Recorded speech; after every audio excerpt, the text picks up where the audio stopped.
Ini kereta tujuan dari Wuhan ke Guangzhou. Di dalam kereta ada pria batuk terus-menerus. Parahnya, dia tidak memakai masker. Penumpang lain merasakan keanehan. Satu persatu memakai masker. Pasangan di seberang merasa ada COVID jenis baru. Pemuda bangkit berdiri, pergi mengadu ke petugas. Mei, polisi wanita memohon pria pakai masker, lalu mengecek data pria dan tiket keretanya. Seketika Mei berbalik badan, merasakan ada suatu hal aneh. Agar tidak ada kegaduhan, ia meminta rekannya memeriksa data pribadi pria itu. Ternyata pria itu sudah jadi buronan. Mei kembali, meminta pria melepaskan masker dan kacamata. Ia mau membawa pria untuk dicek. Namun pria tidak senang, mencari akal untuk kabur. Mei bergegas menyungkur pria ke lantai. Masker Mei terlepas. Sedangkan pria tak henti-hentinya batuk di depannya. Terakhir, dua polisi sukses menangkap buronan. Sepulangnya ke rumah, ia menjalankan karantina. Di saat ini, ia tidak batuk terus-terusan. Ia mengalami demam dan suhu tubuhnya meningkat.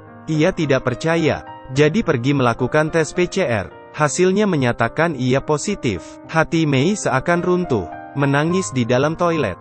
Barusan 2 hari yang lalu dia dan pacarnya berencana untuk menikah.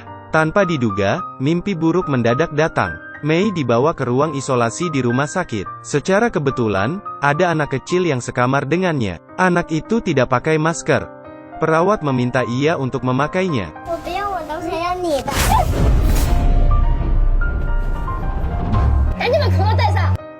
Perawat memakaikan masker ke anak terlebih dahulu, menyuruhnya untuk istirahat. Di luar, ia diam-diam duduk sambil menangis. Ia tahu penyebaran virus ini cepat, yakin kalau dirinya sudah tertular. Perawat lain datang memintanya kembali bekerja. Ia segera lap air matanya, berpura-pura tersenyum, dan kembali bekerja. Mei kurang beruntung, ia didiagnosis menderita penyakit paru-paru. Pria ini, ayahnya Mei sekaligus direktur rumah sakit ini, mendengar putrinya tertular. Jiwanya seperti hilang. Ia langsung menghubungi putrinya, memintanya untuk kuat dan sabar. Ia akan cari waktu untuk mengunjunginya. Mei paham betul pekerjaan ayahnya, minta ayahnya tak perlu khawatir. Penyakit macam ini, tidak mungkin tidak khawatir. Ayahnya tak kuat menahan tangis. Karena jumlah pasien terus bertambah, ayahnya jadi tidak bisa menemaninya. Bahkan tidak sempat makan. Kondisi Mei memburuk. Hidupnya terancam bahaya. Ia mengalami kesulitan pernafasan. Dokter berusaha semaksimal mungkin, tapi nyawa Mei tidak terselamatkan. Ayah bergegas datang ke ruang operasi. Melihat putrinya, membuatnya mati lemas. Dengan tangan gemetaran, jalan mendekatinya. Melihat putrinya mati. Melihat putrinya menggenggam jepitan rambut yang diberikannya. Ayah tak mampu menahan rasa sakit ini, lalu terjatuh. Saat tubuh putrinya hendak didorong ke ruang mayat, kacamata dipenuhi air mata. Seberapa lemahnya ia, tetap harus kuat, karena ia seorang dokter. Selain putrinya, masih ada ribuan orang membutuhkannya. Kondisi penyakit Mei tidak membaik. Menurut dokter, putri direktur punya kesempatan untuk hidup. Waktu itu di hari yang sama, dia dan 2 pasien butuh bantuan. Tapi ayahnya memilih untuk menolong pasien itu dulu. Dari situ, bantuan untuknya tertunda. Melihat ini, mengingatkan Mei ke masa lalunya. Ayahnya juga seorang dokter seperti sekarang. Di tahun 2003, ia juga membuat pilihan yang sama.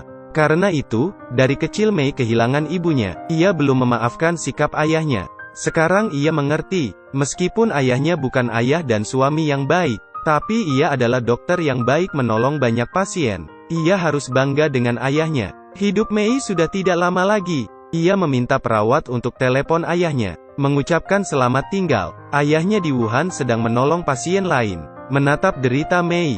Papa 多想去看你，但是在武汉走不开呀，孩子，爸爸真是太无能了。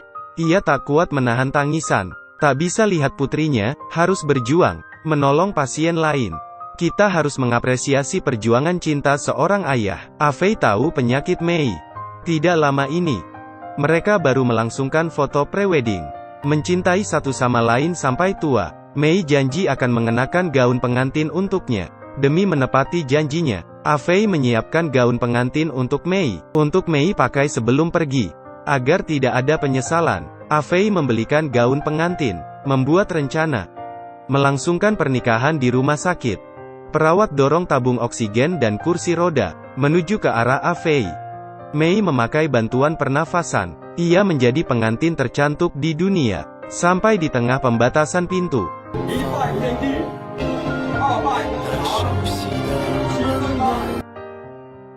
Mei menahan sakit berusaha sekuat tenaga menopang tubuhnya. Mereka berdua sama-sama buka masker. Keduanya berciuman. Memori masa lalu teringat kembali.